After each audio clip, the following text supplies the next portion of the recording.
I was full red with the bully and his friends after they hurt Zen. I charged up and ran straight at the bully and knocked him on the ground. Then I helped Zen get up. You okay? I asked. Zen didn't say anything. He was ashamed.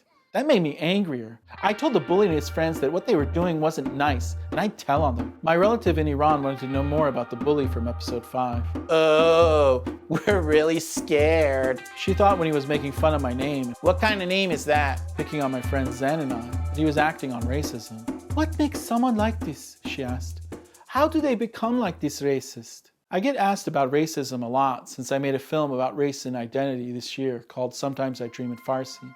The experience of overcoming a traumatic incident in my childhood, doing role plays, and dialoguing with friends of multiple viewpoints helped me understand that discussions about racism are sorely needed, and most folks are very cautious and scared to engage for fear of being racist.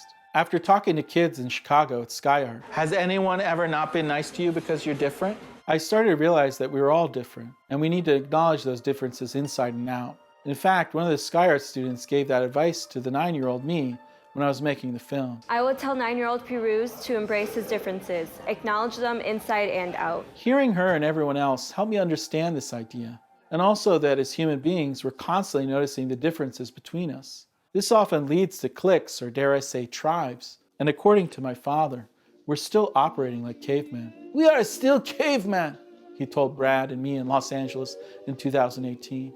At the time, I wanted to believe in progress and the possibility that we weren't behaving like this. But I've now come to realize that everyone carries various prejudices and biases inside them. Tell them to go back where they belong. This can simply be because of a fear of the unknown or something that's learned from a culture, community, or family. When I was in New Jersey, this bully had tormented me for a while. I stood up to him, but the neighborhood was small. When there was no one to play with, we still found each other on the basketball court or the sandlot. We also had a lot more in common than our external differences. We both loved playing cops and robbers and pretending to be cowboys and shooting sticks like guns or pretending to be at war. I would hold the stick like a gun, just like I'd seen James Bond do. I love James Bond. James Bond doesn't have a gun like this. This is a revolver. This is what cowboys use. James Bond used a handgun, the bully told me, and showed me a different stick that looked almost identical to his revolver stick. I nodded my head and took the handgun stick in my hands. The whole world suddenly got dark like the Maltese falcon, and I was solving the crime. When a man's partner is killed, he's supposed to do something about it. And I echoed it to the bully. It doesn't make any difference what you thought of him. I had a great time that day running around with the bully. He even changed his mind about me and told me as much. We've got to become spit brothers now, he told me. What's that? I asked. I spit on my hand, he said, and spit on his hand. And then you spit on yours. I spit a tiny bit on my hand. Now we shake hands, he said, and reached out his hand to me. Ew, I said, that's gross. Come on, he said, be a man. We shook hands and it was slimy, but I was glad we were friends now. Then we started shooting our sticks at each other and climbing in and around the front porch of his apartment complex. After a while, the bully's father came out and called me over to him. Come here, he said. I ran over a bit scared. I never met the bully's father before. Where are you from?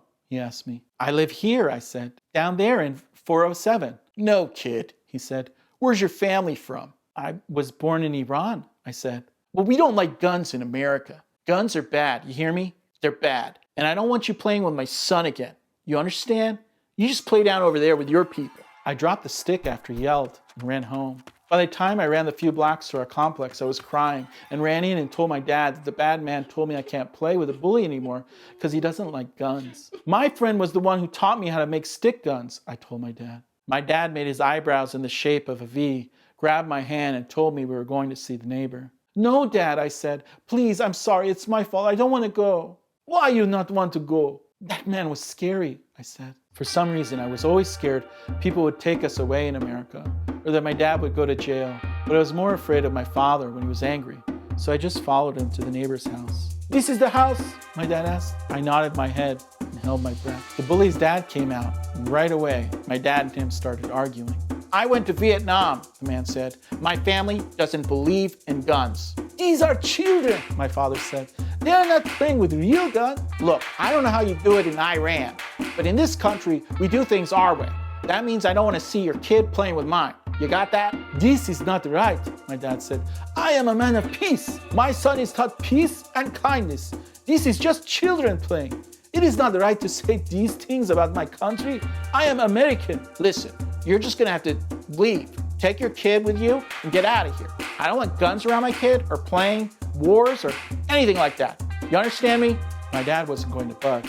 I grabbed his arm and tugged him. Let's go, Dad. If we got a problem, let me know. I can call the police. Please, Dad, I said and started crying. Please. This is not right, my dad said.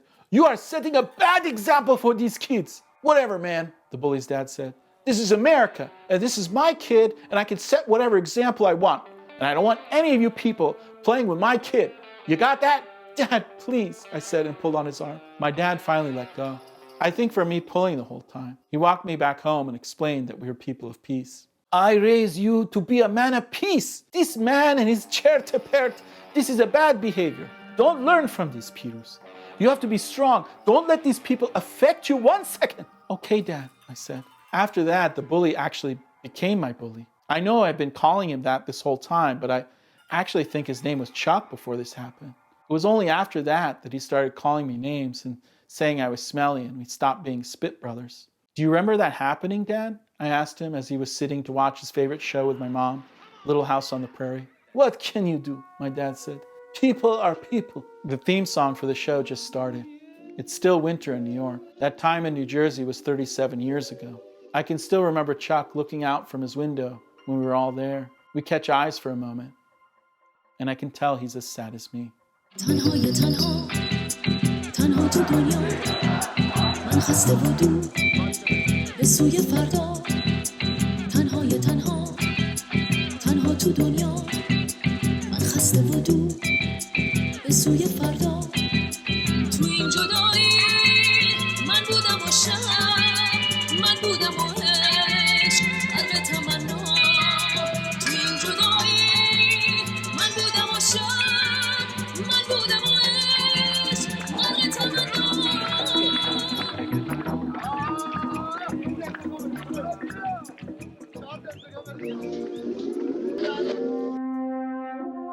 Thought I might tell you a story.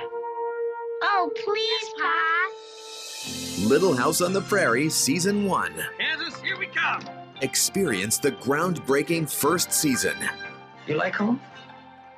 Good, because we got one now.